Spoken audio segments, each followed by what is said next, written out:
This working? Yes, this is. All right. Right on. So today's a Haltech day. It's only about an hour and 15 minutes left in the day to do this Haltech tune. I've already done a bunch of it on the ground in the shop. Just got a flex fuel hooked up, got the fuel pressure hooked up. Got some stuff going on. It's a 2009 Legacy GT with the AMS intake manifold, the rotated turbo kit, flex fuel, etc., etc. Now, in this application, the Haltech Elite, honestly, not a great choice, but it's not the customer's fault. This was chosen by one of the guys here at the shop, and it was because Haltech said they had a plug-and-play version for it, and then he bought it, and it turns out it wasn't because it was for a freaking Australian version Legacy. It didn't work at all for this, so then we had to get in a harness, and it became this whole fiasco. But it's not the customer's fault. There's a lot of inputs that the factory ECU have that Haltech cannot utilize. For example, power steering. Power steering is used to speed up the engine or add idle duty to it, so that when you turn the wheel, the load for power steering causes the RPM to drop. So like right there, you see RPM just dropped. It's like grab the wheel and turned it. If you can't see RPM, it's right here. There, and there's RPM. You see the trace. Oh, that's line of the trace, not idle trace. Let me go to idle screen. Right here. So here's target RPM and current RPM. If I turn the wheel, ooh, I almost died that time. So that's not ideal. Now I need to add some to the idle control. I pulled a bunch of idle control out of it because I was trying to troubleshoot what seemed like a little bit of a surge.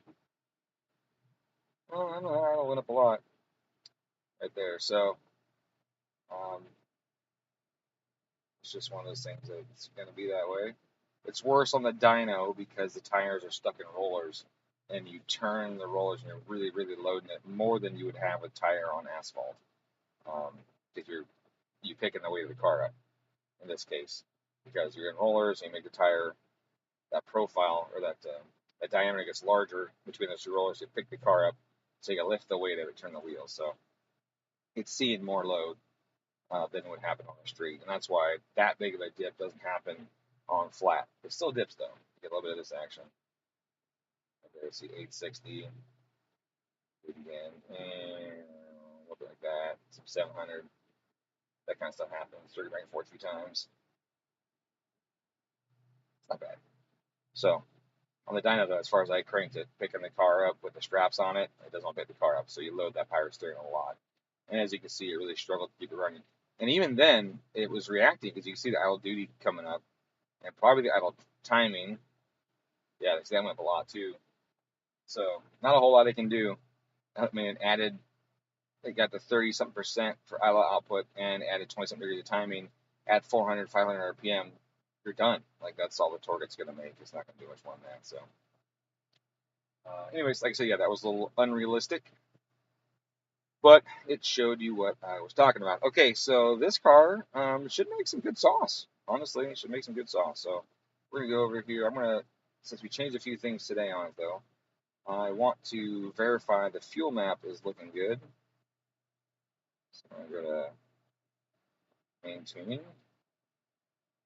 base fuel.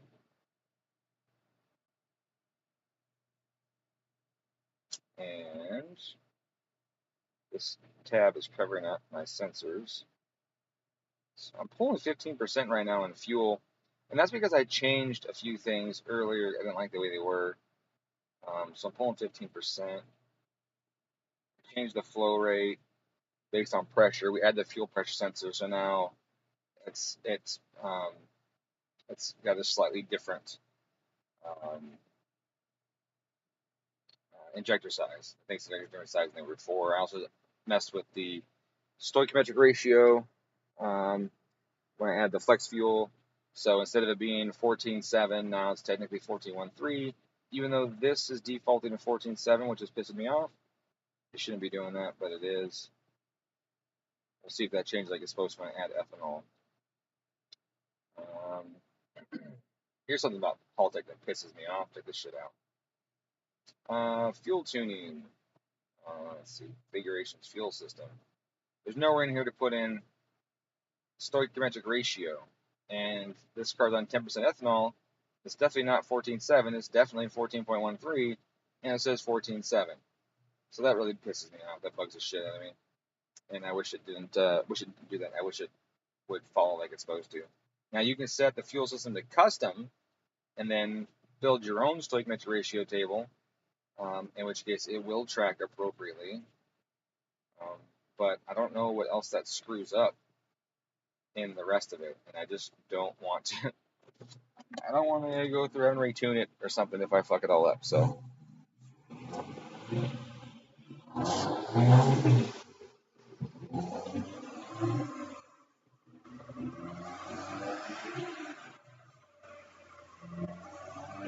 It's a little lean through that mid range there. I'm just on it. Just set my speed lower. 35 here.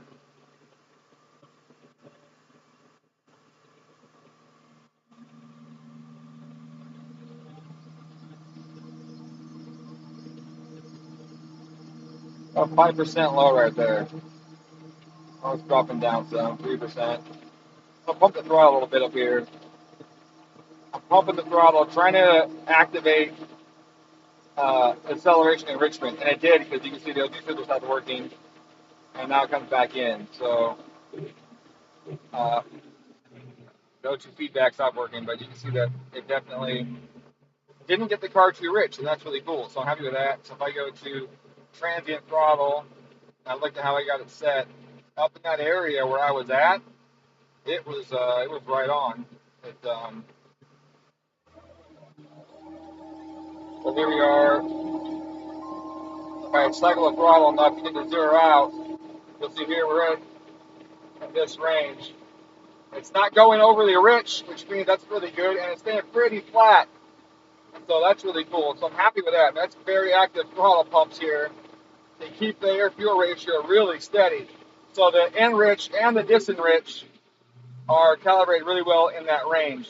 I can't say the same thing in the lower RPM though, because it definitely could use a little work in the lower RPM range. Right there, you see one throttle pump. See how rich it's getting. So I've got more enrich than it needs, and or not enough disenrich. Now I got to be careful with disenrich, because with disenrich, when you let off, if it's too much, you can make the car buck, and we don't want the buck. That's the last thing we want. I'd rather be a little rich than buck. So now this here, RPM range. So this might need to go up a smidge right here, and maybe a smidge right in here. Need to find that zone again and see, or go down. I'm sorry, go down some, because it was too much enrichment. Yeah, it's really ironic that it's too much enrichment because of the way the percentages are.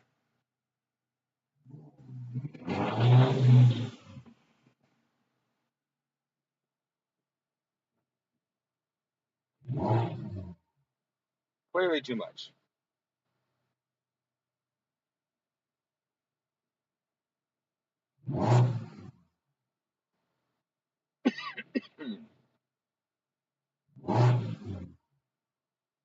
So see, I don't have this on nearly as complex of a graph as I have this guy. All right, this one here is only strictly that. So that's going to have an effect for sure on the two of them.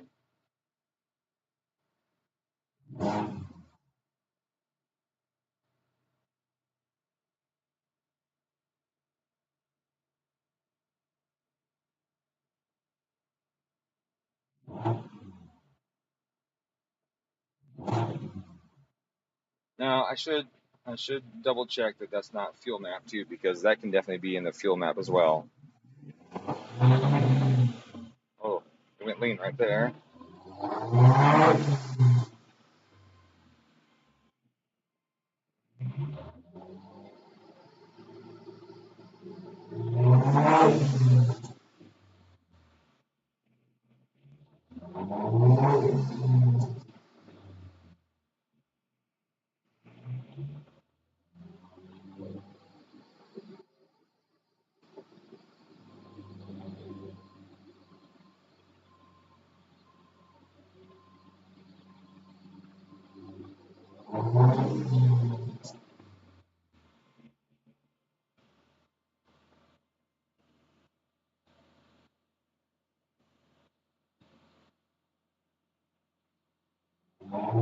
Ooh, that was much closer. Okay, we'll try that for a little while.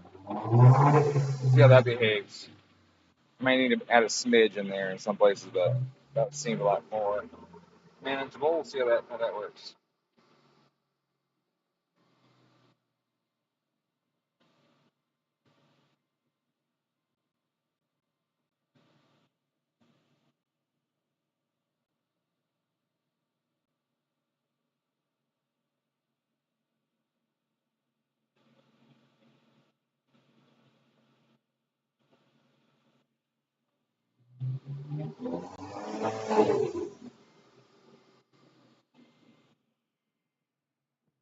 Might need a teeny bit right there.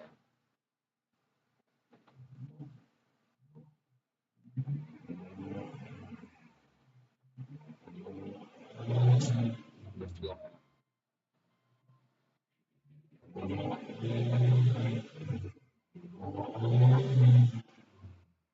Might actually need it right here. This spot might be low. So we're going to load it and get to that spot and just hit that zone and see if it's correct.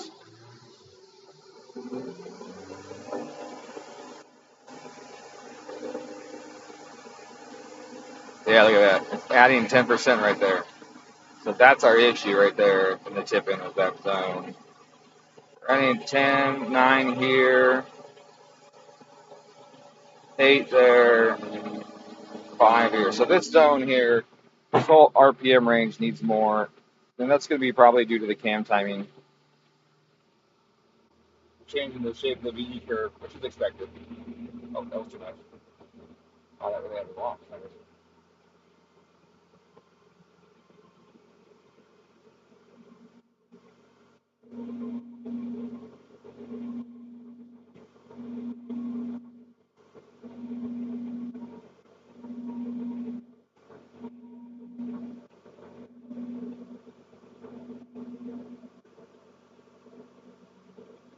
Go to the zone again.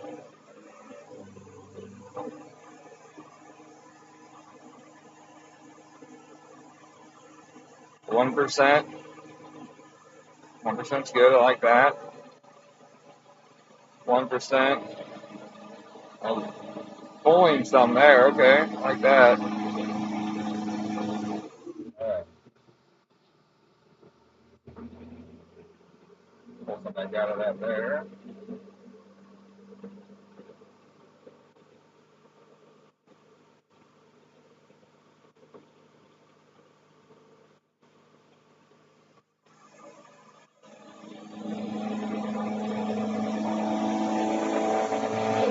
Beautiful. Beautiful. Look at that AFR track the target and the short term stay at almost zero the whole way. There we go. That's much nicer.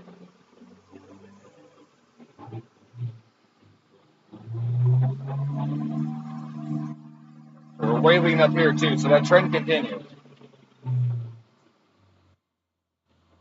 Oh, that was really weird. My laptop is funky sometimes.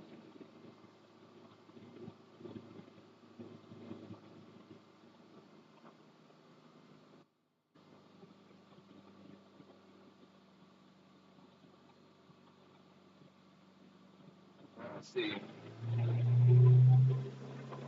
A little too much right there.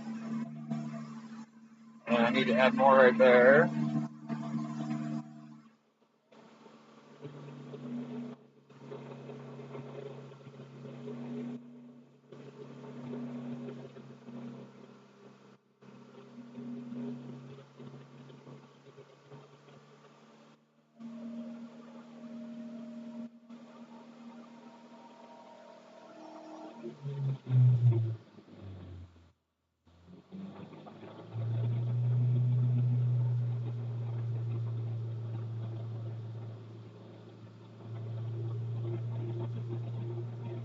Might have fucked that up right there.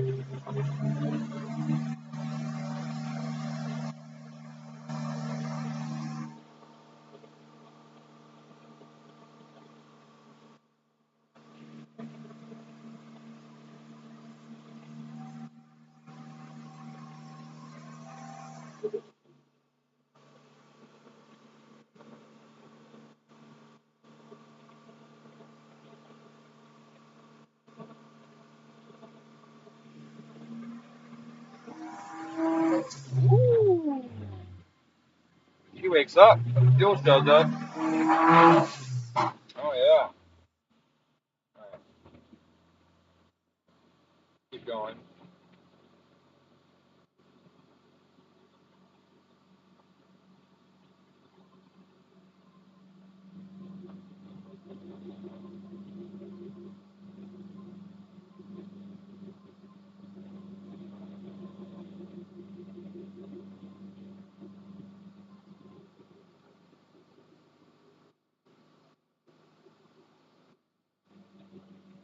Okay.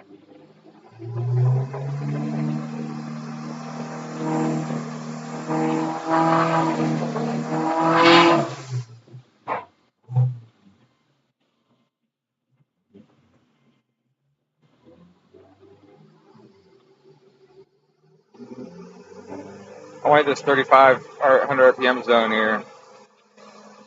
I'll go down a gear. I want this zone right here. This 35. See, it says rich here, which is crazy because right here, not that rich. But just a little bit.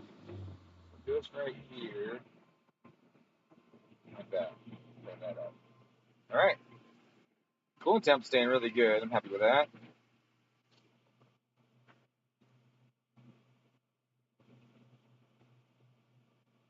Okay, sweet tips.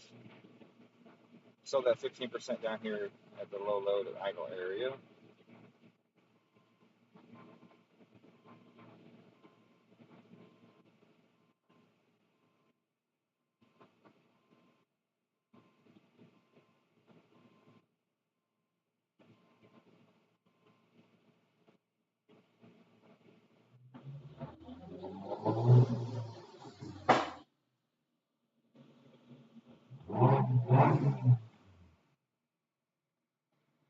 This thing's saucy.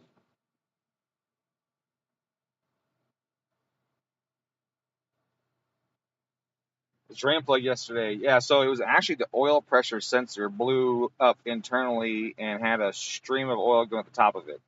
I thought it was the drain plug. I looked under there, I just saw a black hole where the drain plug goes, and it was just a shadow being cast onto the pan. There actually was a drain plug there. So we looked closer and said, oh shit, there's the plug. And then started the engine, put oil in it, started the engine, and there was a stream of just a little fucking um, little geyser of oil coming out of the oil pressure sensor. So um, we put a new sensor in it on the dyno. There's still 6 quarts of oil under me right here, so that's super safe.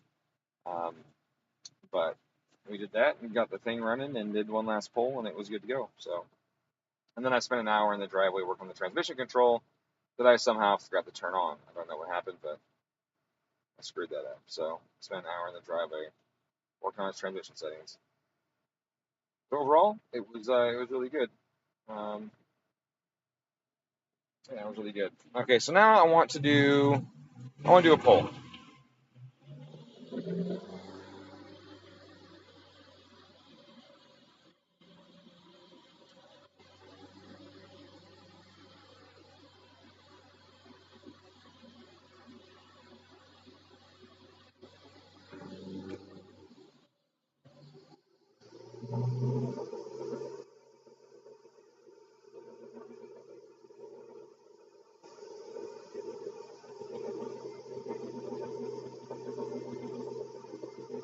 I have 6. I have some data on this one.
Maybe cool 303 wheel at 10 psi. Can't complain about that.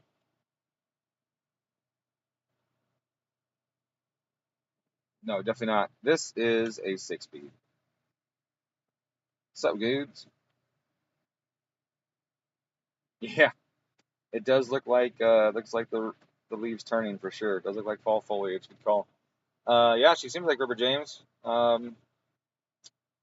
Wow, you made one. Welcome. All right, let's see here.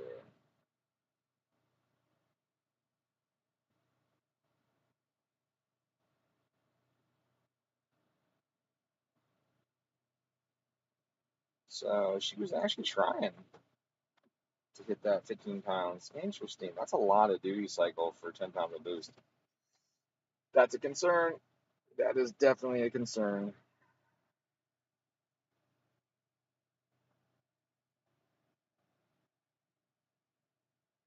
Fuck.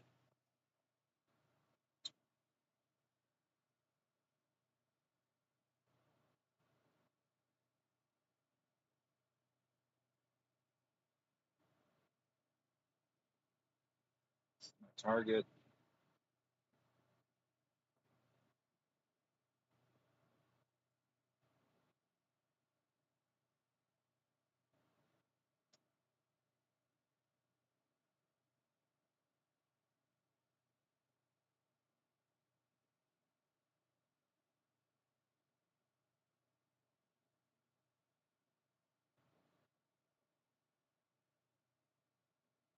Uh-oh.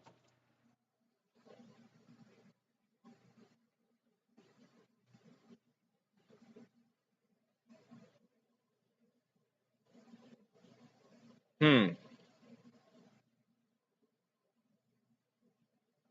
Those numbers don't match.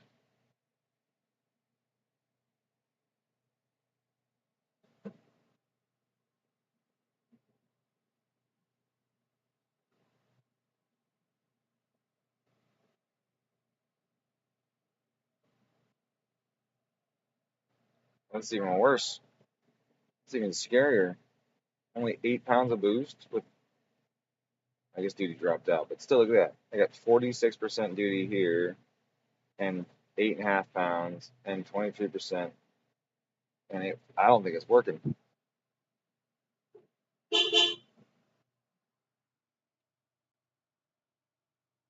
don't think it's working. I don't think boost control's doing a damn thing.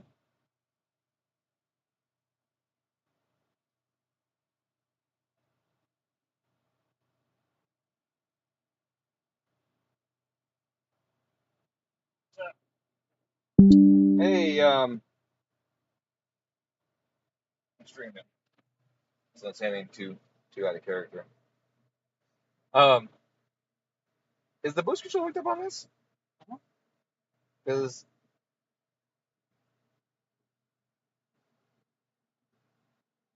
that boost, which is 12 psi, was 46% wasted duty cycle. It's got a 44 on it.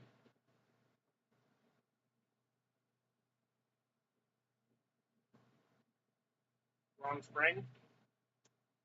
I don't see a difference. Is what the issue is. Let's do a cycle test. See if you feel it.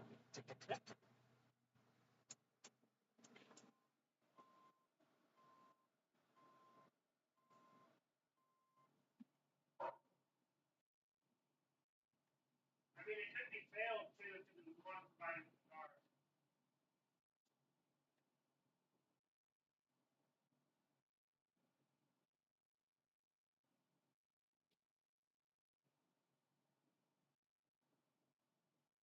Well, once I'm trying to remember how to test those. I don't remember. What?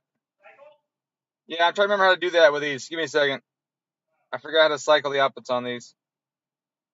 The Haltech is fun. Okay, so I'm just gonna go to my.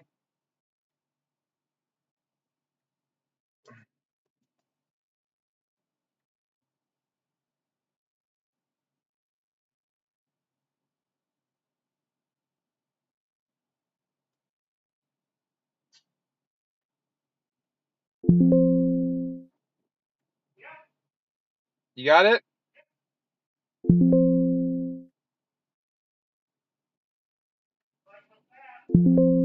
Okay.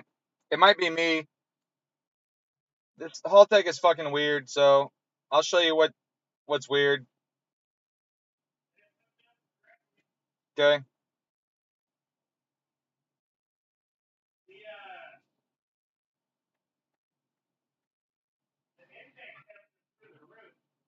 The manifold?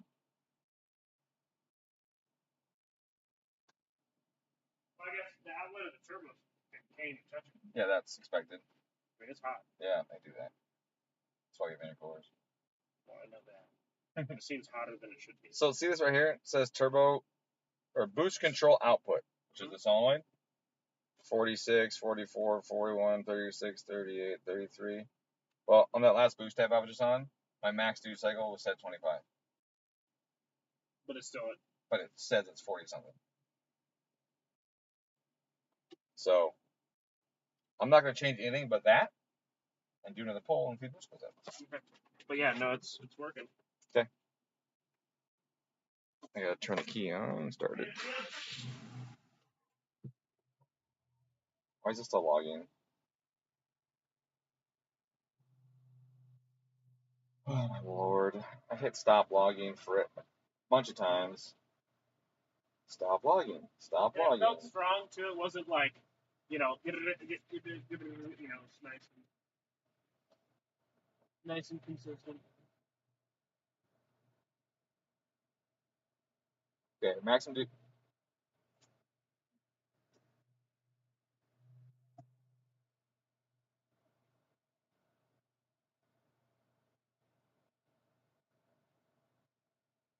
Maximum duty is now set at 90.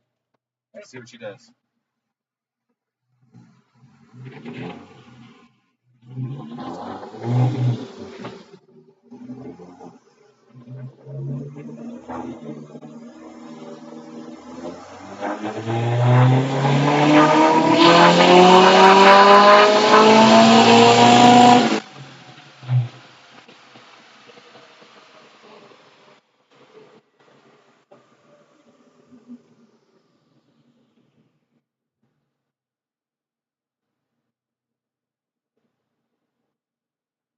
Well, that's better.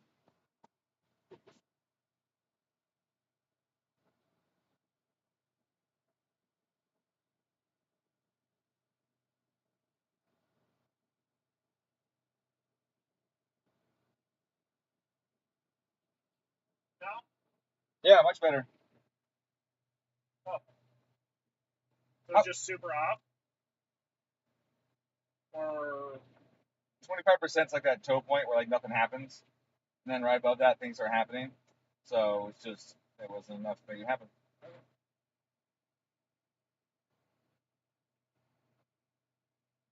at least we know it works and it, it's hooked up correctly. Yeah, I definitely need to figure out what the hell though. It stayed at like 3 psi under target the whole way. Usually that means your integral is not enough. What? Integral is not enough. It means that it's operating mostly on proportional. So like if I had no integral and no derivative, that means the wastegate duty cycle is going to operate off the base plus whatever the proportional error is. And what that means is that the proportional error will say it's 5 psi. I don't have enough. It's going to add a certain amount of boost right to it. But if the error is 0, it's not going to add any, right? So I'll never hit the target. If my base isn't enough and all I have is proportional error, I'll never hit the target because it'll say, "Oh, you're 5 low, add 5," and then as I get closer, "Oh, you're 4 low, make that 4." "Oh, you're 3 low, make it 3." So just keep right? chasing it. It's going to go down. You're going to go to a spot. It's only going to get so close and stop and stay there. Yeah. That's where integral comes in. Integral's got to be the one that adds to the duty based on time, error over time. So the fact that it's exactly 2.8, 2.6, almost that whole range the entire time, tells me I was not getting enough integral in it. That as the integral or my proportional too large in relation to the integral. So as the integral was adding and I was approaching my target, the proportional was taking it away. Mm-hmm. and I was getting at 0 basically. So Yeah, I need to increase the integral in that area most likely. makes sense. Yeah. But it is responding. Yep. They responded Cool. that time. So that's good. I'm glad. Good deal. Yes. And the most they got to was, oh yeah, and there's evidence because in the last poll it was at 46% control. This control is only 33%. Oh. So that tells me that it's the proportional is doing everything and the integral's not doing enough. There you go. Yep. So we'll Problem take this guy. solved. This is a pretty big integral though. So with these machines. So we'll see. Sweet. Cool, man. Thank you. Yep.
This is a 2009 USDM, so it's the last year of this body style. What makes LG so torquey? Is it the short inlet length so the turbo is lower around it, or the VF52? No, so VF52 is the same geometry as all the VFs, 39, 43, 48, etc. It's the same. The housings are the same except for where they're cast just to have the outlet in a different location, and that's it. So the 52 is no different than the turbo that STI gets as far as its flow rate and its behavior. The Legacy GT has that longer plastic intake manifold. And that longer plastic intake manifold means long runners. And long runners create torque.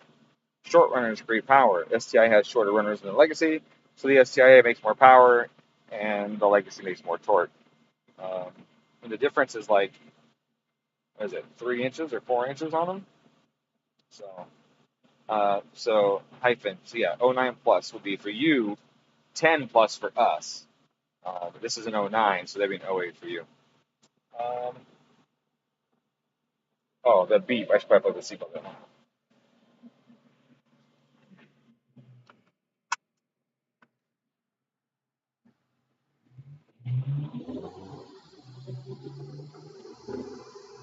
All right, so we're trying to hit our boost target this time. It stayed with an error of 2.8 the whole time. We're going to try and hit it. Oh, this shifter's all fucked up.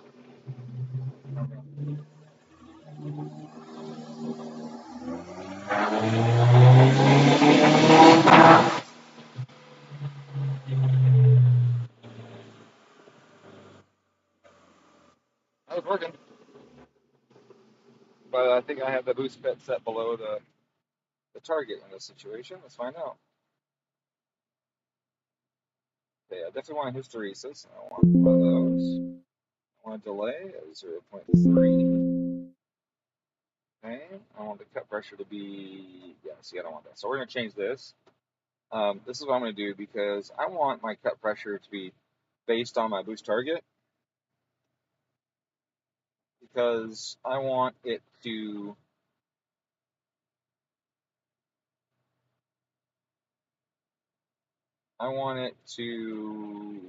move that. So my boost target's going to vary based on ethanol, and I want my cut to vary based on my target. So that's how we're going to do this. So we're just going to start with 10. 10 value is going to be 30.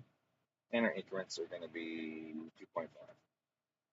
Like so. We're going to hit OK. Oh, it does this to me all the time. Oops.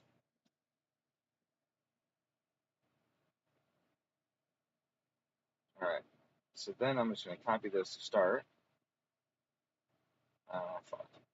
So this, I go 33. And I'm going to go right there. Basically 3 or so above target all the way. Except for down here in the these low areas because I don't care. All right. I like that.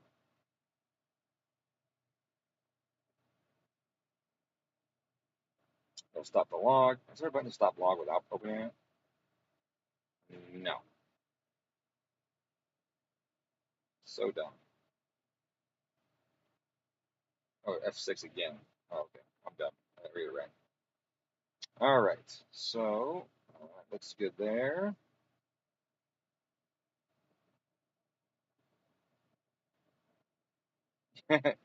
Yeah, that's pretty standard. The U.S. is,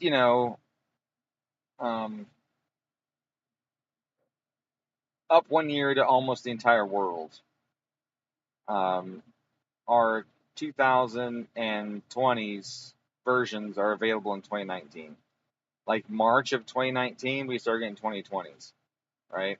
So it's just a stupid thing that they do. But like for example, the bug eye everywhere else started in 2001. My GC is a 2001, and the bug eye in the US started in 2002. So they're all just off 1 year. It's US has got to be first kind of bullshit or something. I don't know, but it's just the way they do them all years here. You always feel like getting something newer than you are when you're in 20 getting a 21. Oh, I got a 2021 model, even though it was fucking made late 19. Shit like that sometimes. So they do that all the time. So example actually be like the BMW 440i Grand Coupe that I had. Those were built way before 19, and then they just stamped them and sent them out as the orders came through. And so like the ECU never got updated, and a couple of things stayed the old firmware versions and that kind of shit because they weren't getting updated because the cars were already built, and then they stamped it and sent it out. Whereas like my 19 Coupe, they were continually building those and updating those, and my Coupe, even though they're both 19, was built almost a year and change later than my Grand Coupe 440. And they're both 2019 440s, but the Coupe had newer ECU, the newer irritating encryption on the ECU. You had to send the ECU out to get flash, bench flash, because it was a newer one where they stiffened the controls up. Several other things were changed on it that were the newer version, but the Grand Coupe that was already built a long time ago didn't get any of those updates. So it's weird. Manufacturers do weird things. I don't say stupid things. It's obviously smart financially to build a bunch of cars and then just stamp them as they're needed.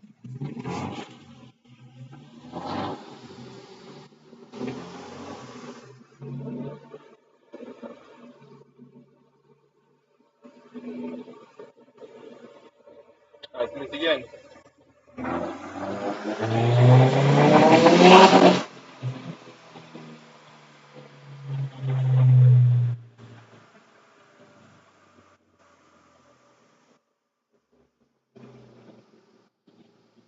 Well, that screwed that up. The dyno grabbed the car too early. I didn't realize the test had already started, so I just free-revved that. I didn't free-rev. There was some load, but it wasn't enough. I gotta change this. My test speed, my start speed, I gotta change that. Do these other graphs, and try again.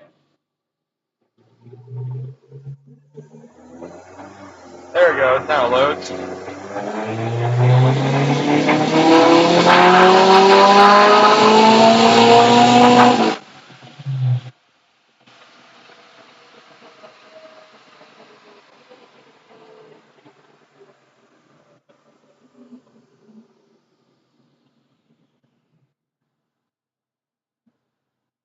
That's a cool 390 wheel. That's nice. Dig that. Let's see what we got going on over here.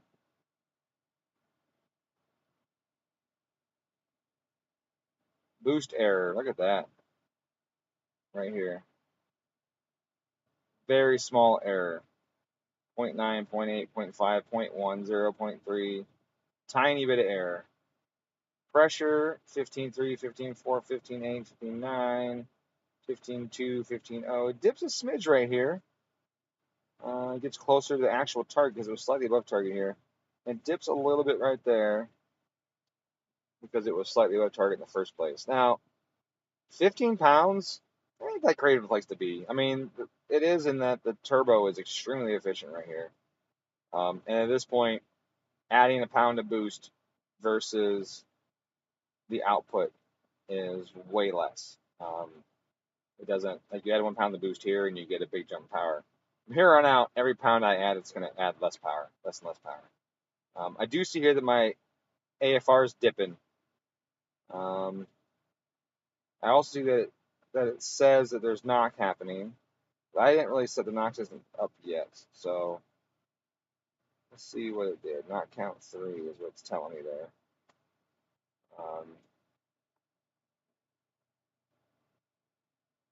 I'll have to look at that one and this everything later. I'll do that in a minute.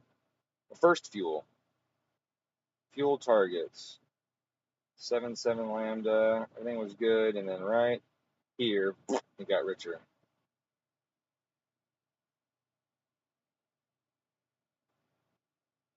You see it here too, drops off richer, and it was adding fuel though. Okay, so that's the issue, is that it was actually adding fuel up here, and which means the VE is not high enough in this region, but the VE was right on in this region, a little too high right here. It was actually pretty much right on right here where this richness happened, but the ECU was still adding because it hadn't counted down yet. But the sensitivity of the system at high RPM it's been slowed down so much that the VE increase more than needed. What am I trying to say? Wasn't able to be compensated for, so it ended up going richer, which is fine. I'm fine with it adding fuel and then taking its time to pull it back out. I am totally okay with that. That just means I can get my fuel map closer. So up in here, it's probably close. It's probably really close. Maybe a smidge high. But here it's low. So in this region, it's low. So basically from forever, so here, RPM this is, at the beginning of the pole, so basically near atmospheric pressure, or close to it, to red line, almost red line, it's lean, more so in this middle section here. So I'm going to go to fuel and check this area. So right here, it is 9% lean. And right here, it is 6%. Maybe a little less than that, because it's richer than target now. Here's 7, here's 7, here's 7. So pretty much 7 until around, wow, 7 grand. Okay. Now, I should look at that, because over 7, I probably have the cams making a big change, and that drop in VE might not be necessary. Might not be because of the cams, or what I'm trying to say. The drop in VE could be from the cam movement, and changing the fuel map might be bad when I could instead, yep, right there, keep some more cam advancing. Don't decay it so fast. So you see here, the VE drops really quick, so it goes rich right as the cam starts to retard some more. So I might have too much retard right there. A lot of aftermarket cams, you end up needing quite a bit more cam timing than you do on factory cams. It's extremely common. The better or different profiles. In some cases, you'll never even zero them out until really, really high boost levels. But in these low boost areas, when the turbo is really efficient, cam overlap can be your friend. Now, up here, this 7 is probably too much right there. like this 0 and everything is probably a good, or that's 43 pounds of boost. But even up here, we're probably going to find that this is too much cam advance here because our exhaust pressure is going to be going up a lot. As you go up in boost and go up in RPM, the exhaust pressure is going to go up a ton, and that's going to reduce the advance that we want. Whereas right here, exhaust back pressure is probably almost the same as intake pressure, maybe a little bit above it, maybe, right? And so in this range, with everything being really efficient, cam overlap is a good thing because you get overlap flow, you cool the chambers down, you get a cooler around the engine, you get a bunch of benefits. So I'm just going to change that cam timing there. I'm not going to change the fuel map over the 7 grand area where that richness started to occur and see if that adds fuel in that area. But I am going to change the fuel map down here in the middle where it was 10% lean and everything. Hope that makes sense to you.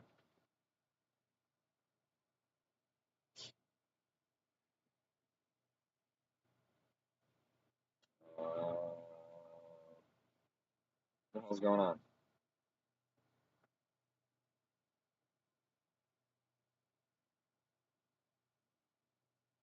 What the fuck are you doing? Oh, it's right here. There it is. My settings for this thing are bigger than my desktop on my computer, I think that's the problem. Okay, so fuel right here in this region is 9%. Okay, so up here, 9%. And this was all like 7%. So I'm going to add 8% to all of that.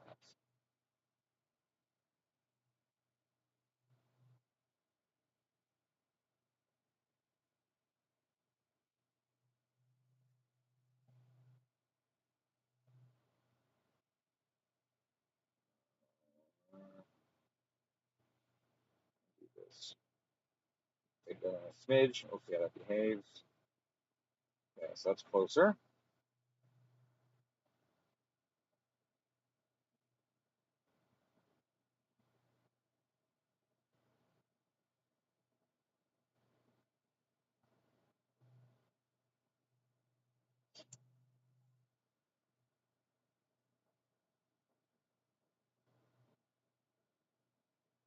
$12 degrees with a rich AFR at only 14 pounds of boost at nearly 5,000 RPM. I'm going to say that shit ain't knocking. This is a big jump right there, though. That's a big jump right there in those couple zones. So I'm going to smoothen those out a smidge. Reduce the steepness of that. Okay. But yeah, that shouldn't be knocked at all.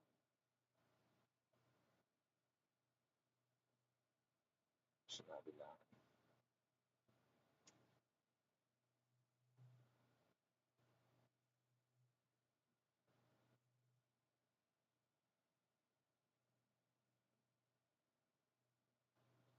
Boost control was fucking spot on. I don't know if you saw that. Like that worked out really well. Those changes nailed it.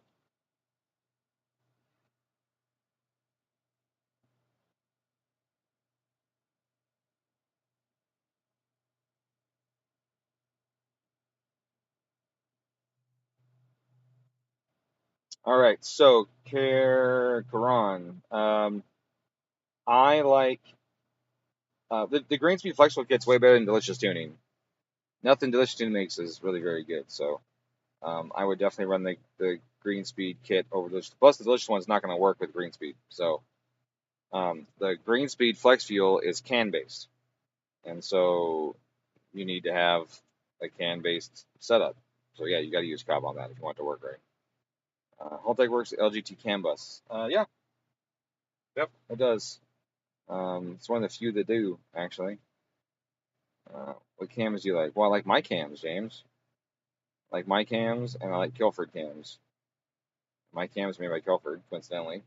But I do like Kilford cams. I frequently run the B intake and C exhaust on bigger horsepower cars because it fucking rips. And my cam profile was originally based on B intake and C exhaust as I went through and did a bunch of stuff and got it the way I wanted them. But now they're not. Excuse me. Now they're loosely based on it. My intake cam is totally different than the B or the C, and the exhaust cam is basically the D cam now on my new cams. So, not that I have any of those made right now. I think I have like one set floating around somewhere in my garage.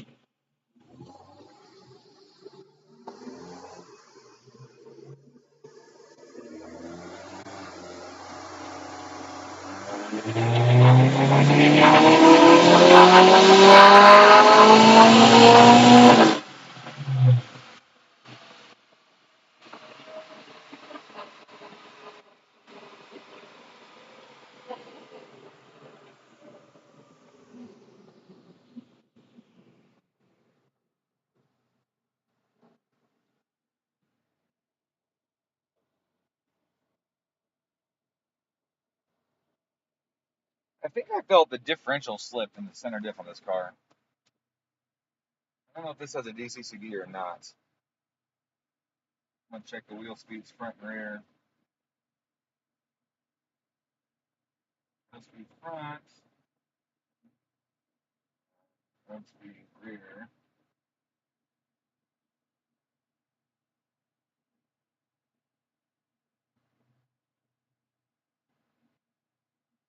Seems alright.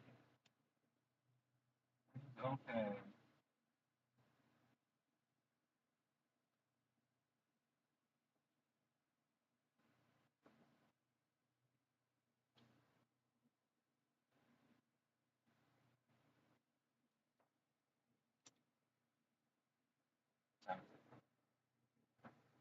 It's 4:30 already.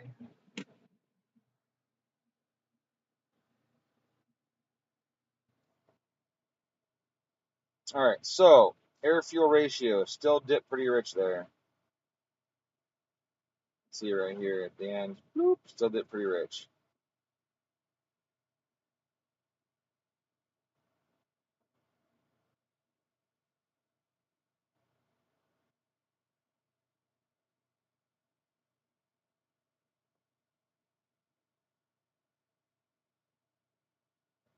But that short term, way better.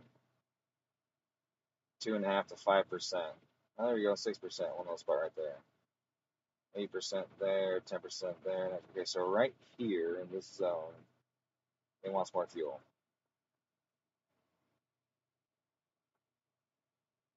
That's not a big surprise.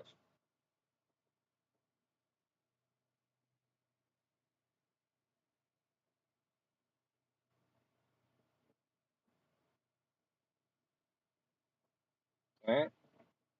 Then up top, it wants less. Also, not a big surprise. Because VE drops like a rock, the higher in RPM you go, and I was going pretty high in the RPM. So I was actually a little hesitant to increase the VE up there anyways, and the proof is right there. So I'll take it.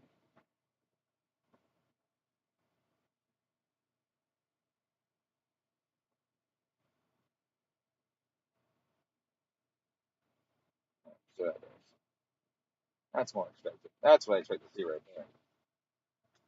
All right, let's go to boost. Boost control. Boost error.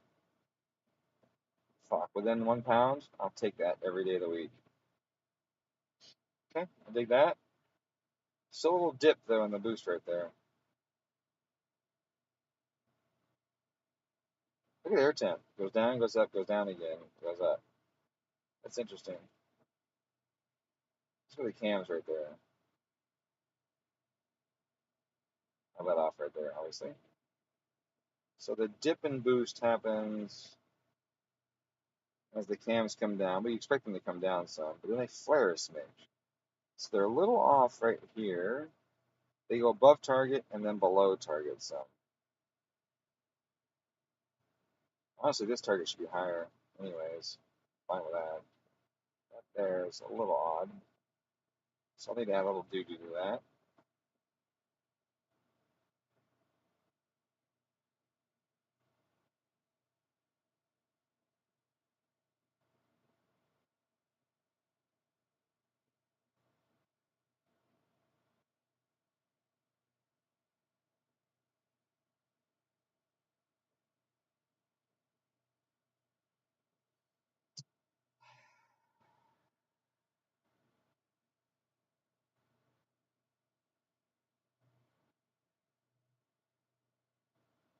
this whole thing, the duty is basically 45. And my base duty is 35. So I think I might add a smidge to the duty. I said duty. Make it 41.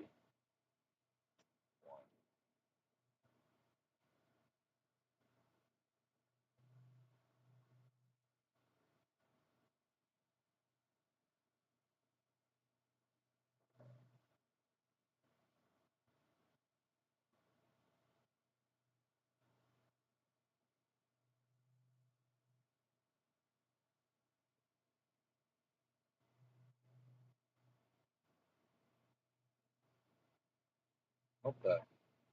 Wow, that was some weird skipping going on. That was not a visual bug. That was real life.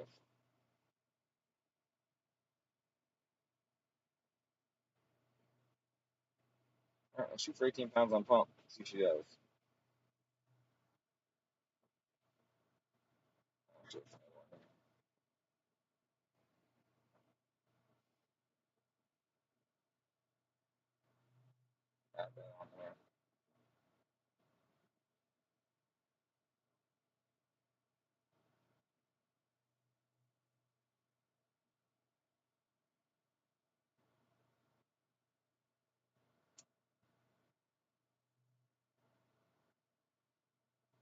Hey, Mark, thanks for the kind words.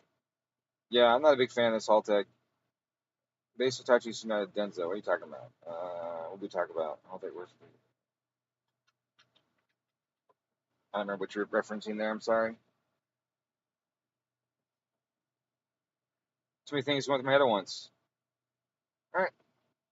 Oh, my back is killing me since my long ride. I gotta do more side-by-side content because I have been doing some fucking serious riding, and I think it's stuff people would want to see because I'm a bit of a madman. Four-wheel drifting my thing all around and riding hard. Plus, also doing some serious rock crawling with my machine. I'm really impressed with it, and I think it'd be a lot of fun. And I don't think people know what kind of a driver I am, so it would be a good time to showcase that as well. It's a good time. I bought a camera to mount in the side by side, and I never did it, so I gotta do it.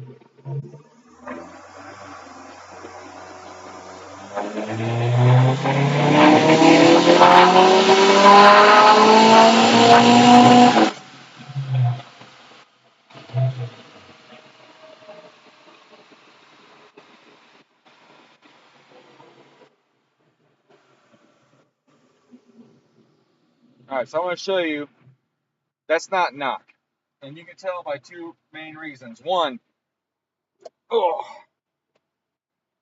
there's no big spikes, right? They're just small increases.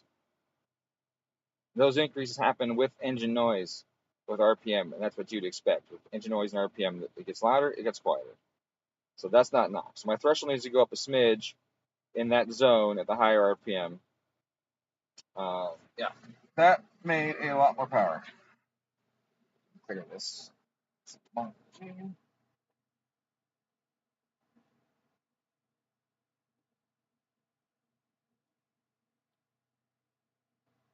422 wheel, and it's a little flat.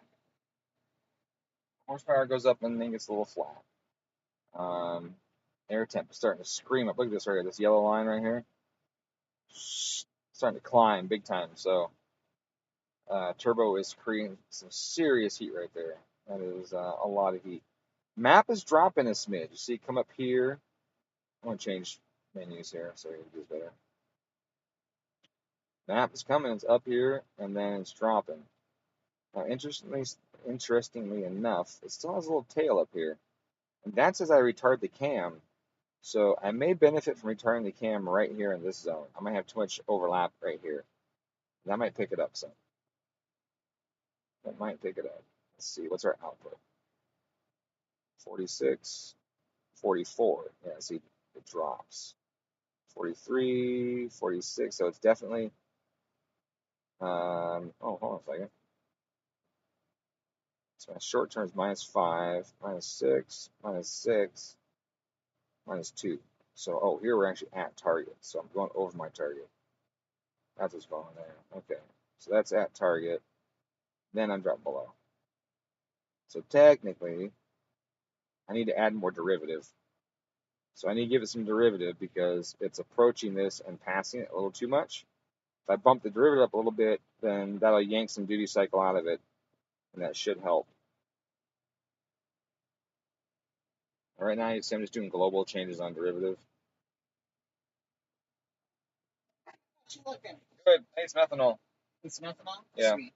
Getting closer to the tail end ever? I'm just going to start ethanol, so I don't know how long ethanol takes. it depends on how it behaves. Okay. So I do got to dip F5 today, but sounds you like have... everybody does, huh? What? Sounds like everybody does, huh? Well, I normally don't have to, but I do today. Yeah, I get it. We're taking the kids to the fair tonight. Fun. So. But if you want to pop the gas cap, I'll go grab the gas cans. Okay. Cap.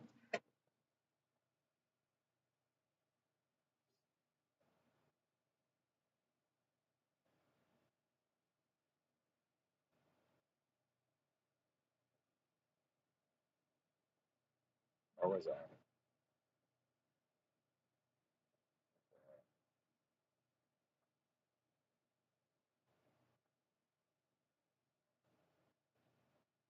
Right there. Interesting. So maybe I attributed my earlier increase in VE to something inappropriately. Let's see. I'll pull some out of it instead. Oops, too much. That doesn't feel right, but we'll see. Let's see what we get. I'm just gonna zero it up here. Oh my God, seriously? Sorry.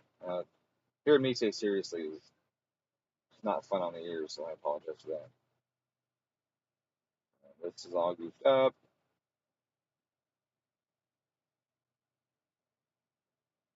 I'm just gonna make this bigger change here. More than I think I need, but just to see if the trend does what I think it's supposed to do. Or what I think it's going to do. If it does, then that's great. If it doesn't, then that is what it is.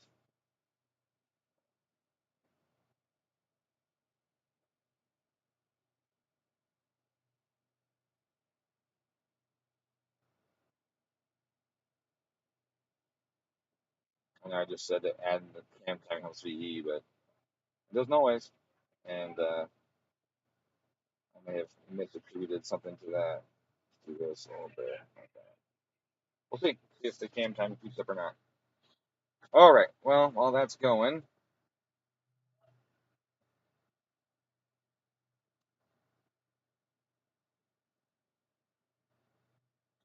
let's check that the fuel is doing what it's supposed to do.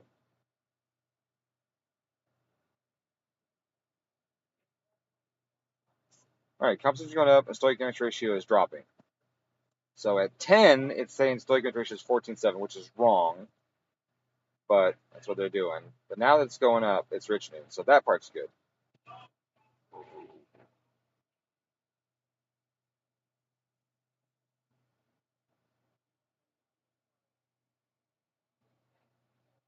All right, let's go to the boost control, because I need to add boost based on ethanol. You want 10 gallons in it? Yeah, load me up. Of ethanol? Yep, load it up. Yeah.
So you see here on base, it's duty cycle. I put based on target pressure, but ethanol makes boost easier than pump gas does. So for the same boost target, I'll need less duty cycle with ethanol than I would with pump gas. So what you can see me here do here is that duty cycle flex compensation. I'm going to pull some duty out. So I'm going to go -5 like that, and then I'm just going to hit horizontal and have to do that like so. So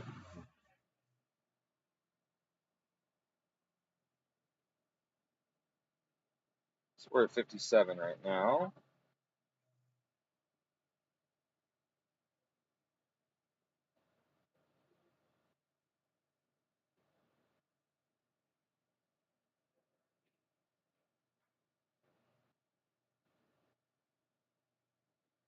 I need to get like TeamViewer or AnyDesk or something set up so I can show the Dyno computer on this same screen. I have to take a camera to or something. That'd be really cool, I think. It can be done. It's really dry. What's the ethanol content? 50, 61, Perfect. 62. It's probably going to finish off around 70, which is great. That's what I need. So, Perfect. yep.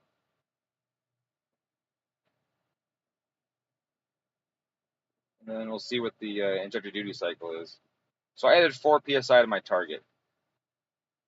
That's what I did. I added 4 pounds to my target, which is cool because my overboost limiter is also based on my target. So my ethanol bumping my target up will increase my overboost protection and keep me from hitting that unnecessarily. So that's a cool thing to do. Let's go to main, see how our fuel is right now. Look at that. So one thing I did was I programmed the fuel density in there because this only has like one fuel density in there, and I programmed it based on ethanol concentration, and it looks like it's really damn close because this is still really close. So I'm happy with that.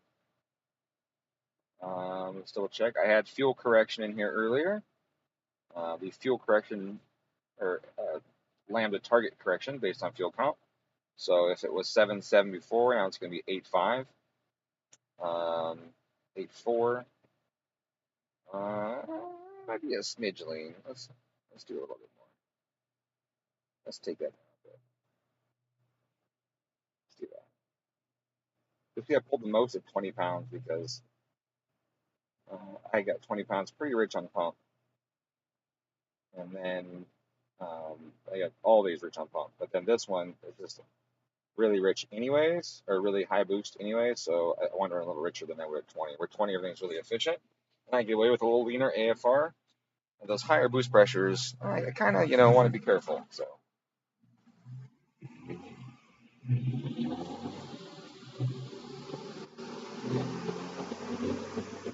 Oh, I could raise my threshold. Do that. Do the knock, the engine noise.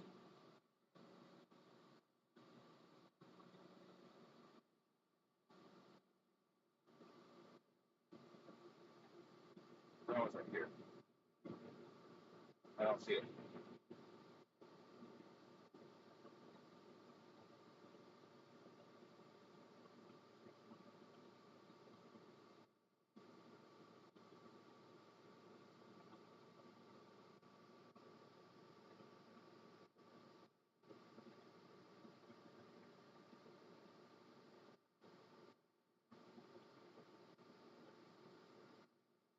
Okay, that's turning it on.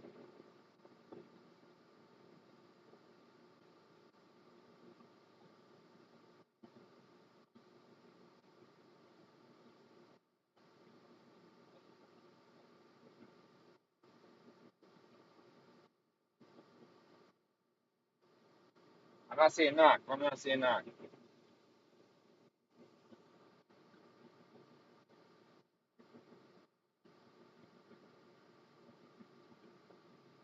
It's off. Oh, that's weird.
Here goes.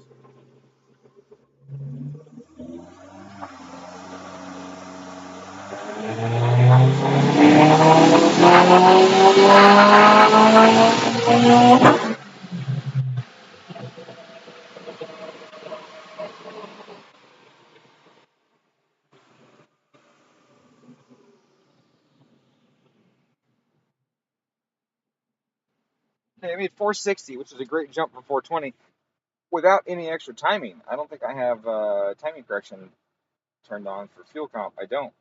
So there was no extra timing on it. That was on the pump gas map. Now that's one thing I was saying that in previous streams, not this one so far, that the increase in boost is a huge benefit, but also you can add timing, but you don't need to add as much timing as you think, because just adding ethanol is the same as adding timing, because ethanol burns faster, and with a faster burn, you have a reduced ignition demand and all that, et cetera, et cetera. So we got that going.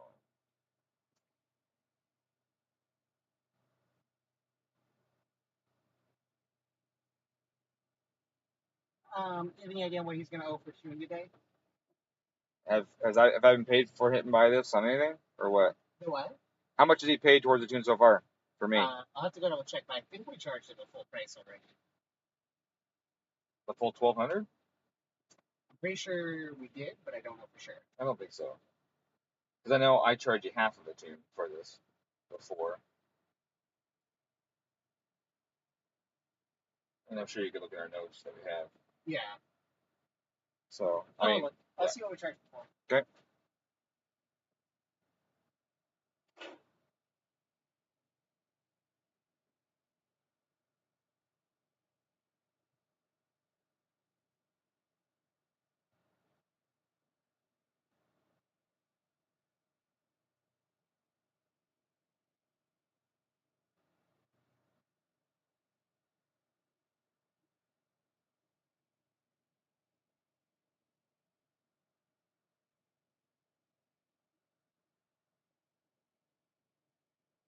I don't know if it's mathematically sound or not.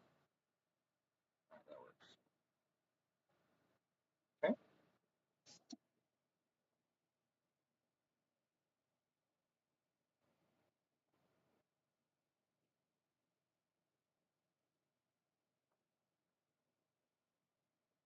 Again, this is me protecting it in the more aggressive areas by not having as much. I didn't do enough of that. That was a mistake. I wanted a smidge more right there. I mean, really, I could do like 5 here, wouldn't make a difference. But the higher boost, I have it adding less. And here, I might actually go with a tiny bit more. Like that. The higher RPMs. Here. Oops. Here. I want 2. So, I want this to be. I'll keep that 5. I don't want more than 5 anywhere.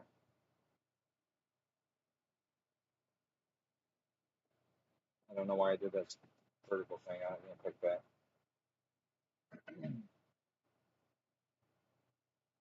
So applying correction based on ethanol. Now, how much do I apply? That's this table here. And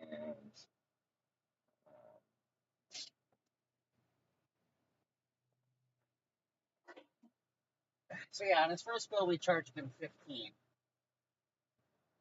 So we figured 12 for Salad and 3 for Dyno time. gotcha. Now, did I charge you for that? What? Did I charge you for that? I don't think I did. You charged me 600 for half a tune on it, and then on another text message I saw you said that we still owe 600 for the legacy that we should put on the board, and I think we put it on the board, but the board's been all cleared up. So I'm pretty sure we'd give you 12 towards this one. Okay, interesting. But we should obviously still charge for today because there's been a lot of time in it, and it's flex. Right.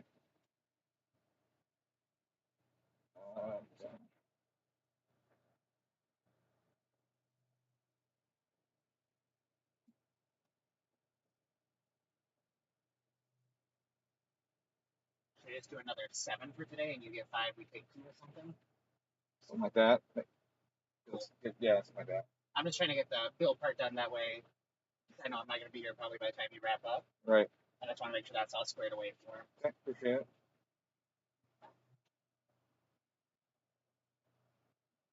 All right.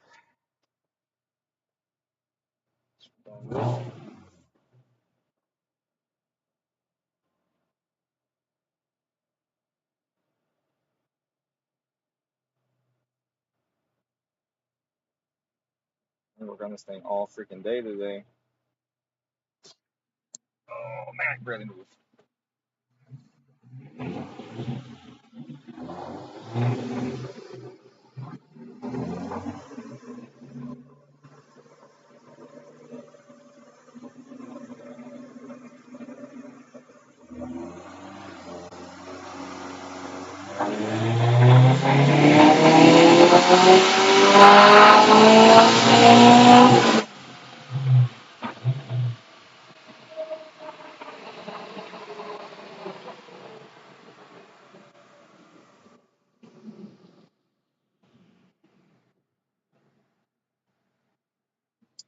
That didn't add as much power as I would have thought that it would have.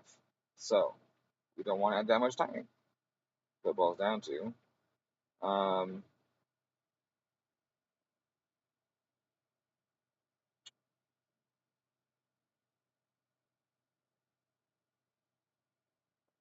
So on pump at 7, we're at 7. I want that. I want to see more in the mid range.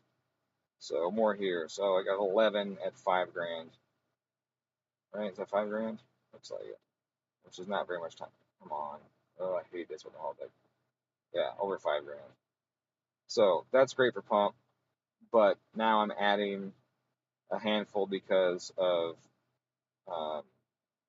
and like 3 and change because of the ethanol. Actually, I think I have 5 in that region. Oh yeah, 16.3. This is outputting 12.2, so I'm adding 4.1. And the power only went to 480 from 4. It went to 480 from 463. So 4 degrees for 14 horsepower, way too much timing. That means I don't need that kind of timing. But before I think it's timing based, let's just verify the O2 sensor. See how rich I am in that region. 80, 82, 79, 82. Okay, so I'm not crazy rich. 80 is nice and safe. You can go weirder than that if you want, but 80 is nice and safe. So I'm not going to have that much timing. I'm going to pull timing back out of it. I think I'm going to put a little bit out of the pump gas at this level because that's not going up. That's fine.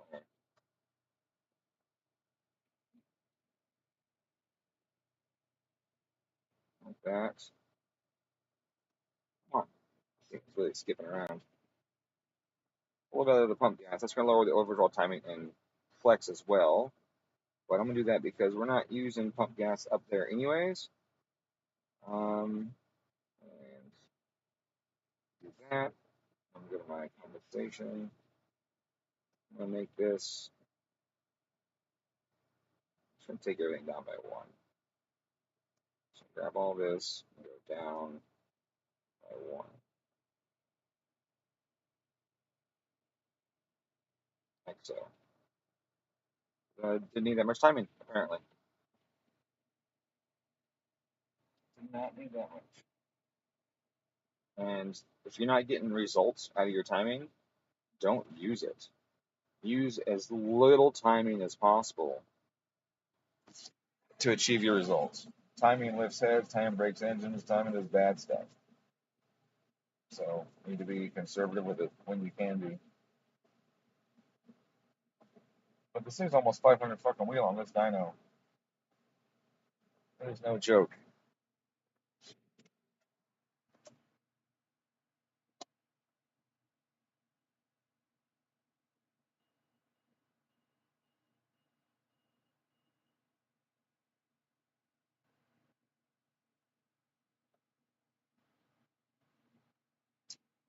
All right, I like that. I like where we are with it.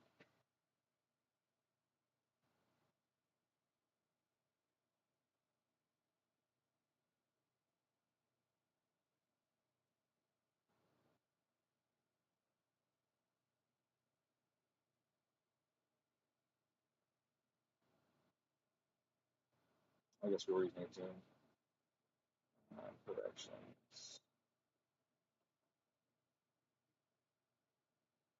Might have too much based on gear, but we'll check that later. I want to check this first. 4. Okay.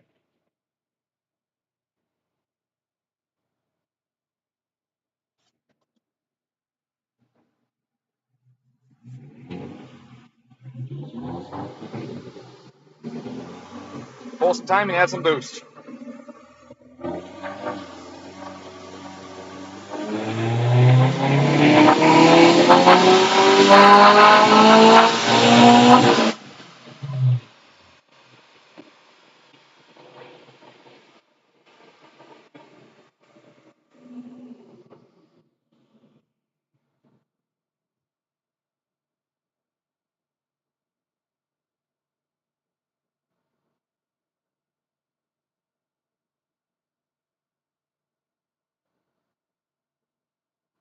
So we're not hitting target boost here. See, we're still below our target. That's our duty cycle output. Yeah, we got quite a bit of reduction. So I might have pulled too much based on ethanol concentration. So that didn't work out.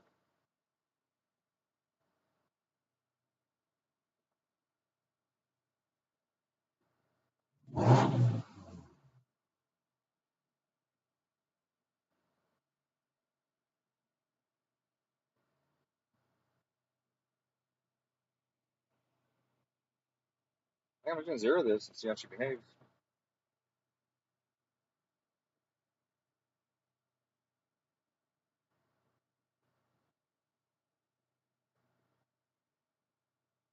Yeah, our error is 3 pounds, 4 pounds there, so it's not, we're not hitting it. And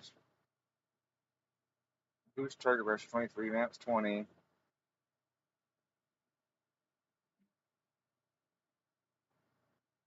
It's adding 10%. So I don't have enough here.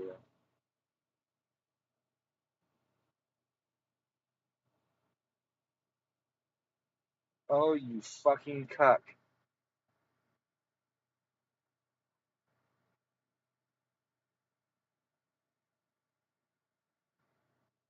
Even though my boost target is 24, the map for boost target.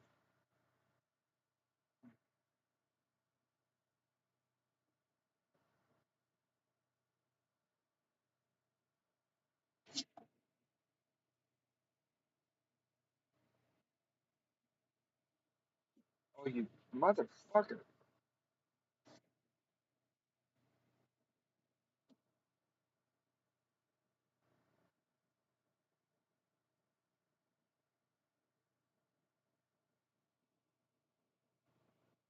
There it goes.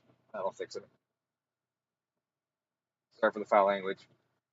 Sometimes I get mad at Haltech's software for doing stupid shit.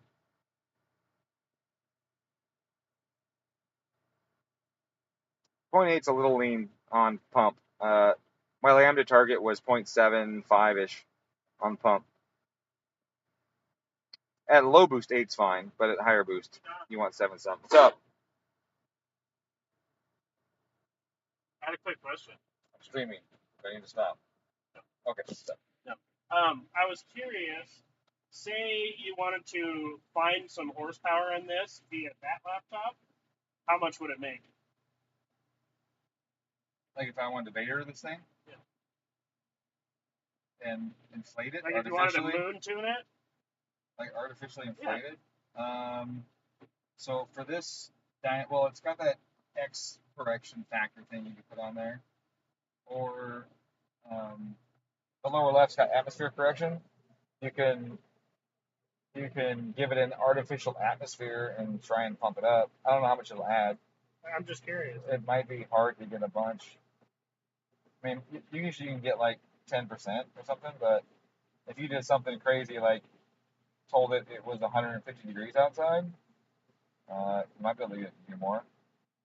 We can experiment if you want. Let me do a poll on this tune legitimately, and then we'll see if we can fuck with the dyno a little bit. And then we'll go home.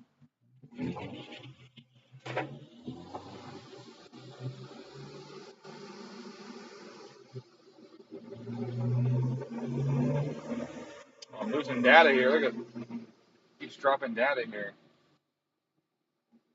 Stop doing that.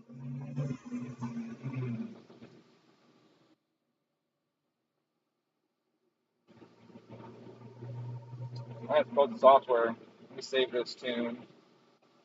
Close the software, reconnect. It's starting to skip.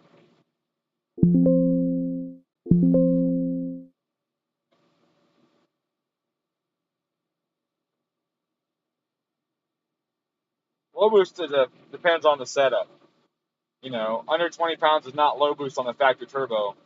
Factory turbo low boost is like under 10 pounds. It's all a factor of exhaust pressure, really, load. How much exhaust pressure does it take to achieve that boost pressure is what you're looking at, really, what I would consider low and high boost. It's a factor of the turbo more than it's a factor of the car. So,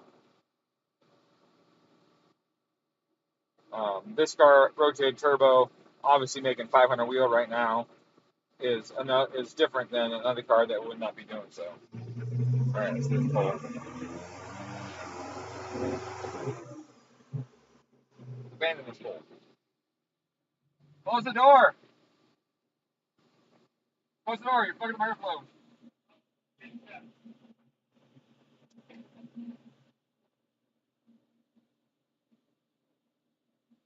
Now you're really fucking up my airflow. Close the door. Close the door, though. What? I'm standing outside. Close the door so the airflow can go through.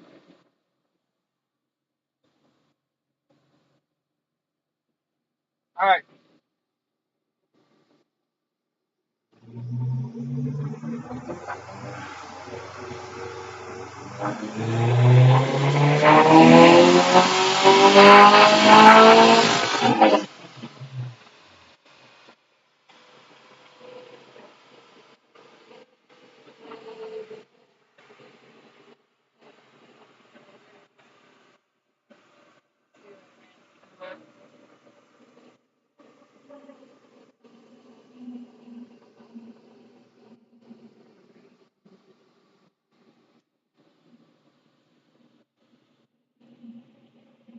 $526 by adding more boost. Oopsie. Why did that move that? Oh my good lord. All right, so we got close to our boost target for sure. Yeah, definitely closer there. It's fallen off, so we're not able to hit our boost target up top because this turbo is just not big enough. Crazy enough, it's making this much power on only 19.8 pounds of boost up top. That's crazy. So, I mean, I think that's a little bit to show of what the bigger like AMS intakes can do. It's not all the intake, but you know, it's one of the things. So, 520 wheel. And that's a legitimate 520.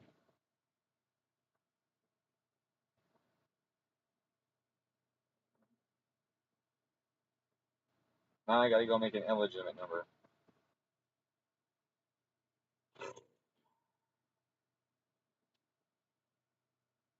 I don't know why my eyeballs don't work, but I cannot find the knock system.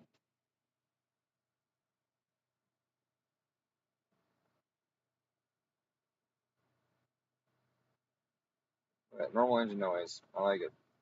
And again, it's still 40 something. Perfect. Okay.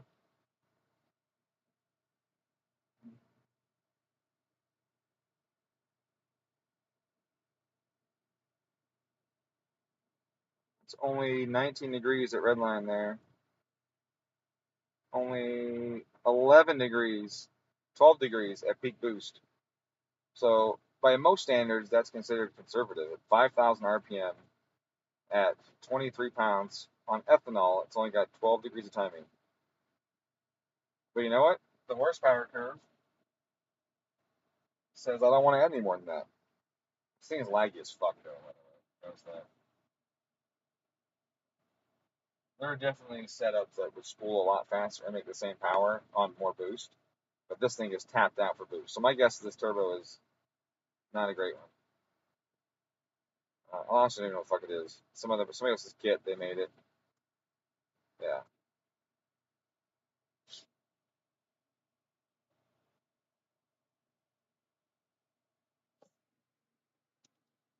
All right, let's bring in brand X. With brand X gives you artificially inflated numbers. We'll go 700. Clear it. And then back up. So on the brand X dyno, which is bullshit numbers, it's 590.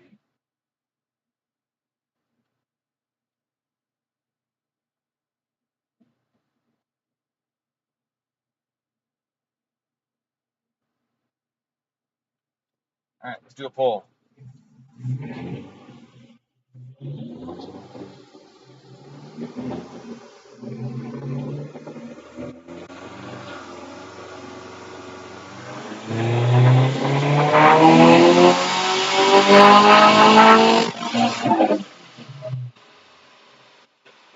All right, let's make 1600 wheel. Woo!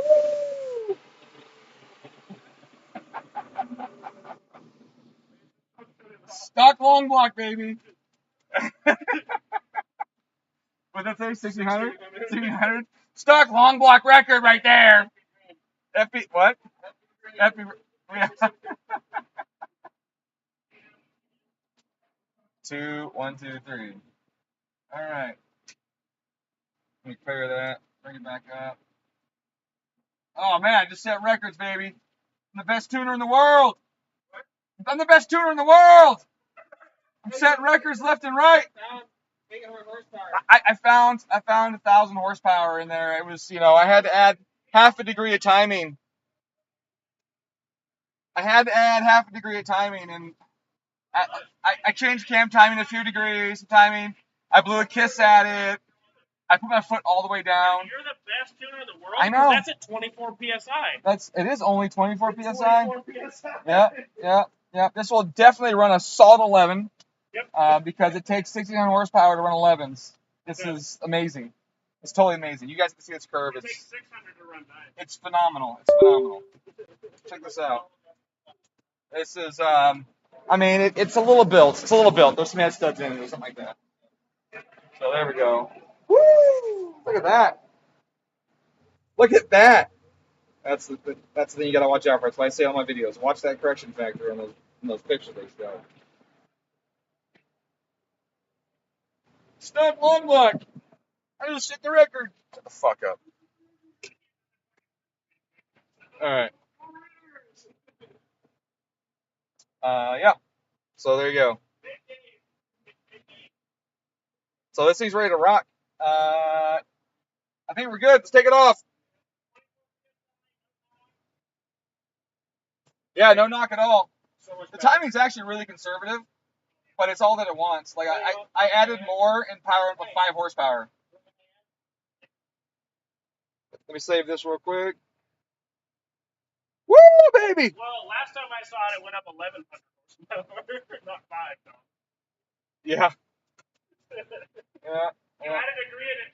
I know. I picked up 11. I was so conservative. I mean, you saw how conservative it was on my map. It was 12 degrees. I only had 12 degrees at peak torque at 5,000 RPM on ethanol at only 24 pounds of boost. Does that cross the 52, 52? Probably not. No, actually, it will. I was going to say, shouldn't it? Well, no, not exactly. It'd be really close. It's on comparison power. So if I put this at, what's the thing, 2,000? 2, 1, 2, 3. Enter. I put it on regular power. I put that at 2,000.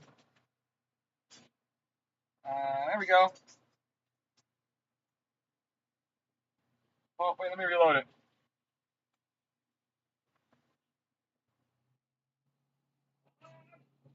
All right, so on non-comparison, because comparison's unfair, because it's a made-up number, the non-made-up number is 1,461. Oh, the non-made-up. The non-made-up number is 1,461. So, but if I set it to Mustang dyno, or yeah, so I mean, I could put it back on Mustang dyno or dyno jet numbers, and it'll be a little higher. Cars spin rod while being dyno tuned. There's a pretty shot this for having engine failures on dyno. They blame on poorly maintained cars. Well, yes and no. So like,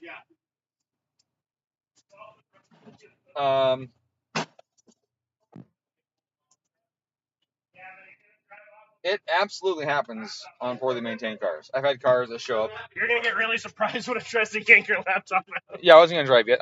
Go ahead. Yeah, you're fine. Okay. Oh, biscuits. Yeah, see, all your tools are in here. Damn it. You just gotta put the car back on and unplug the cable. Yeah. Well, I mean, actually, just pull it around. I'll just do it over Yeah. there. Am I clear? Yep. Not yet, and I haven't put the brake on yet either. Okay.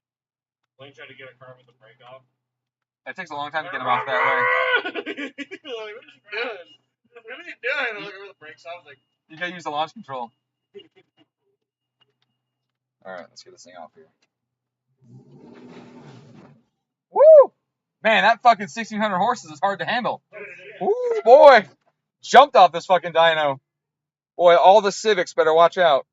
I'm gonna be fucking their world up.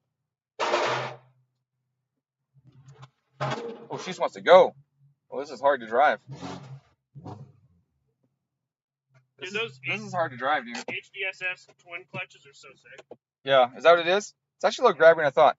All right, so to answer your question, it definitely happens a lot with poorly maintained cars. And if you're in a region that's got shitty cars, then you're gonna get that. That's just plain and simple. It happens. I've had, I would say, over half the cars that spun a bearing on the dyno that I've had did it on the very first pull, low boost pull. Nothing you fucking knew about that. Like, that ain't my fault. I'm on a low boost pull, and the car was just poorly maintained. So the first time we did a pull, rod jets out. What are you talking about? You had 1,600 horsepower on that. Not this one. This one's great. Can I unplug? Yeah, it's already done, I think. So that definitely happens.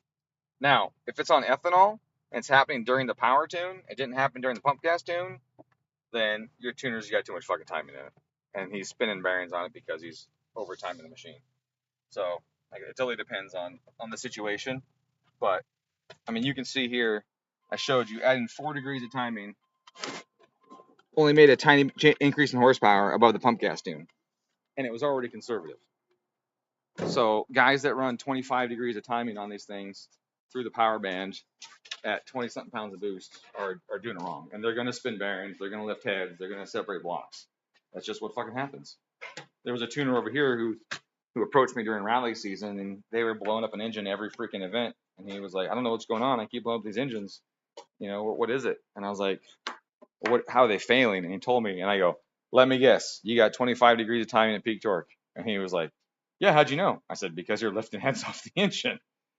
You know, like, you're lifting the heads off, so that's what happens. And he's like, but it's not knocking. I'm like, I know it's not knocking. Oh, shit balls. That's funny. Like, I know it's not knocking. It's ethanol. Of course it's not knocking. It'll blow heads off before it knocks. So it's one of those things. Pump gas wise, it depends on where you're in area. If you're in a hot area, then it happens all the time later in the tune because the oil gets really hot and too thin. If guys are running them too long and tuning for too long, then, you know, at pull 20 in a hot day in a hot region with inadequate airflow and not paying attention to oil temps, yeah, you'll rip bearings right out of them every time. So are they spinning on the dyno in the cold winter? It sounds like a shit car. Honestly, like, if not control system is working, it's going to keep them from adding too much timing to where it rips the bearings out of it on pump gas. If the oil is the right weight, like a 40 weight or something, then it's not getting too hot, like there's good enough airflow over the pan. I mean, you can still do it in the winter if you just do back to back to back to back pulls without keeping any you know, idea what's going on with oil temp. So yeah, no, it sounds like you're talking about either GRs or VAs, man. Yeah, no, it's the Subaru. Pretty much every car from 2015 up is blowing the bearings out of it at like 50K miles here. So, which is more kilometers than that. But yeah, man, the VAs just don't hold the bearings in them. We have cars on stock power coming all the time. Spun bearing, broken ring lands and shit. Not even modified. They do it all the time. And so the big joke here is when someone comes up to VA, you know, 2015 or newer, even the last few years of GRs, we tell them, I hope you saved up for an engine. Like, what do you mean? I'm like, because you're at 50K, it's time for a new engine almost. It happens all the time, unfortunately. So now if it's an old like 06, 07, and it has that low miles for some reason, I'd be surprised. But that's not likely to be um, the the cause, because those hold together better. So yeah. So a lot of guys go, oh yeah, I got the nitrided crank, and that's great. If you're doing a build, use nitrided crank, that's fine. Doesn't mean anything for the build. The reason that nitrided crank existed is because in the GR era, they went to a lead-free bearing. EPA standards and shit said no lead in the bearings. So they go to a lead-free bearing, and that means the bearing got hard, because all of the materials that use in bearings are much harder than lead. And so they had to harden the surface of the crank because of the bearings. So they nitrated them. They weren't improving the crankshaft. They weren't trying to make the crank stronger for anything other than the fact they had to go to a lead-free bearing. And lead-free bearings, they don't take as much abuse. But thank you very much. Yeah, are you here tomorrow? Oh yeah, I got tunes all week. Sweet. One of them's here. One of them got the day back on in the morning. So. Okay. Like all of us. Yeah. Wait, what? The 18 lyrics. Maybe? He wasn't on the thing. He said he couldn't make it. He told Chase he couldn't do it. Cool.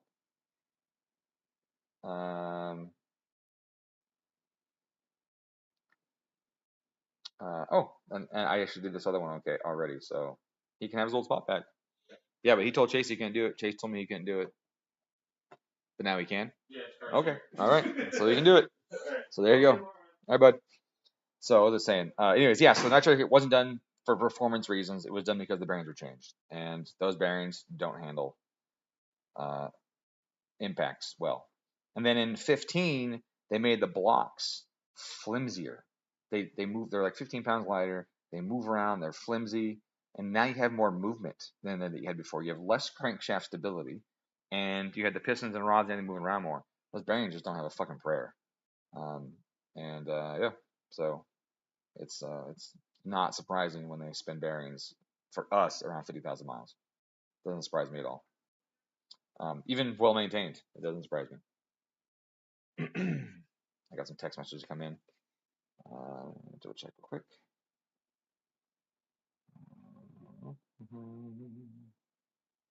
Adding up since a crankcase, I am seeing positive pressure and higher boost at 3,000. So that's at 113. So that crank you ain't gonna worry about. Maybe. I don't know.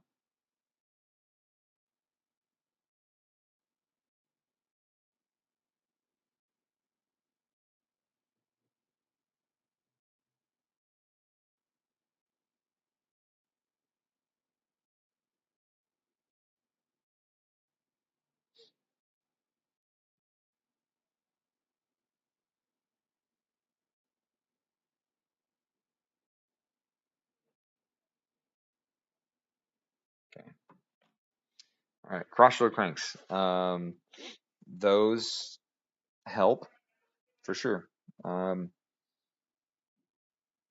If you think about the oil at the bearing, you have a pressure pulse. When the holes line up from the bearing to the block, and the oil flows freely into the middle of the crank, I'm saying the crank mains to the block, the holes in the main bearings. There you go. Brain's hard.